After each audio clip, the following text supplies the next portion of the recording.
Hello everyone, welcome to trending economics. आज का जो टॉपिक है वो बेहद इंपॉर्टेंट है, बड़ा ही मजा आने वाला है इस टॉपिक में। इसका नाम है छिपी हुई मुद्रास्फीति किसे कहते हैं, जिसको इंग्लिश में हिडन इन्फ्लेशन बोला जाता है।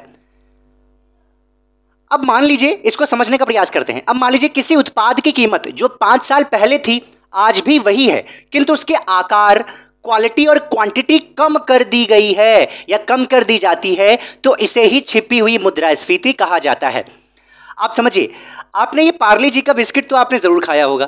पहले पार्ले जी का बिस्किट 2 रुपए का कुछ बड़ा सा आता था, लेकिन अब आपने देखा आता 2 ही रुपए का है। आप समझ पा रहे हैं, आता 2 ही रुपए का है, लेकिन उसके क्वालिटी और क्वांटिटी, क्वालिटी का मतलब उनके बिस्कुट में जो पहले मजा आता था आज वो इतने डिलीशियस यानी कि स्वादिष्ट नहीं होते हैं। और पहले साइज इनका बड़ा था, 2 ही रुपए में कई सारे 8 बिस्किट्स मिलते थे, लेकिन आज 6 मिलते हैं, कम कर दी क्वांटिटी और इसकी क्वालिटी भी कम हो गई है। तो आप समझ रहे होंगे, इसी को छिपी हुई मुद्रास्फीति बोलते हैं। ठीक है, कई सारे लोग समझते हैं इसमें क्या हो गया, 5 साल पहले भी 2 रुपए का बिस्किट आता था, आज भी 2 रुपए का बिस्किट आता है। लेकिन भाई साहब वो समझ नहीं पा रहे हैं इस बात को। ये हिडन यानी छिपी हुई मुद्रास्फीति इन्फ्लेशन है, महंगाई बढ़ी हुई है।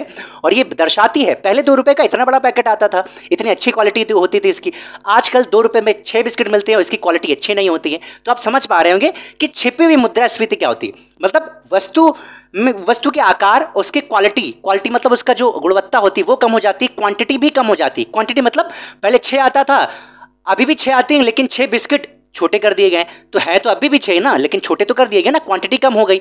ठीक है, तो ये सारी चीजें होती हैं छिपी हुई मुद्रास्फीति। आई होप आप समझ गए होंगे कि हिडन इन्फ्लेशन क्या होती है।